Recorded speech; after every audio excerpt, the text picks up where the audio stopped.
Di wilayah 3, next slide, itu tercatat ada 17 kasus.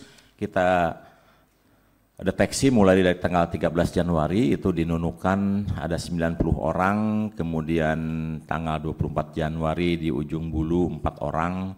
Jadi 4 orang, 1 orang pun kami catat yang sakit itu. Kemudian 27 Januari di Minas Satene 7 orang, dan terakhir di Mamuju ada 27 orang. Yang paling besar terkait dengan kejadian di wilayah 3 ini ada di Banggai, yang memang ini jumlahnya kurang lebih 330 orang, dan penyebabnya diakibatkan karena suppliernya diganti. Jadi menu yang disajikan adalah ikan cakalang. Supplier lamanya sudah biasa mensuplai ikan cakalang dengan kualitas baik.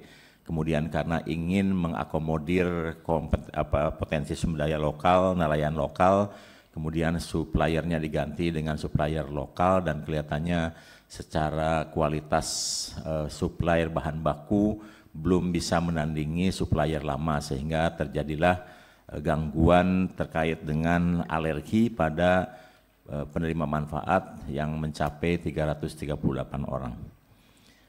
Nah, dengan kejadian-kejadian ini kita bisa lihat bahwa kasus kejadian banyak terjadi di 2 bulan terakhir, dan ini berkaitan dengan berbagai hal, dan kita bisa identifikasi bahwa kejadian itu rata-rata karena SOP yang kita tetapkan tidak dipatuhi dengan seksama, seperti contohnya pembelian bahan baku yang seharusnya H-2, kemudian ada yang membeli H-4, kemudian juga ada yang kita tetapkan processing masak sampai delivery tidak lebih dari 6 jam, optimalnya di 4 jam.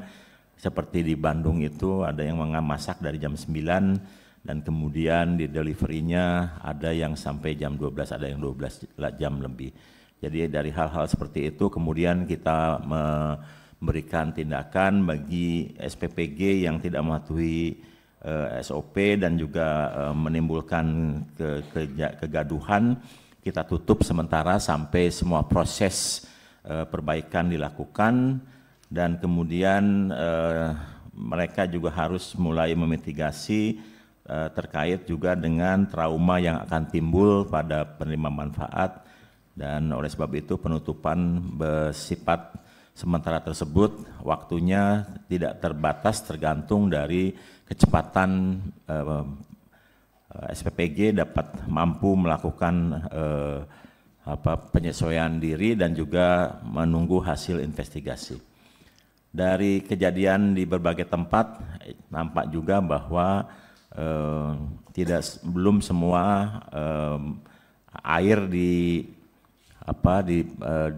SPPG memiliki sanitasi yang baik, sehingga memang kemudian Pak Presiden memerintahkan agar di seluruh SPPG dibutuhkan alat sterilisasi alat makan, seperti yang di Bandung. Setelah kita cek SPPG-nya bagus sekali.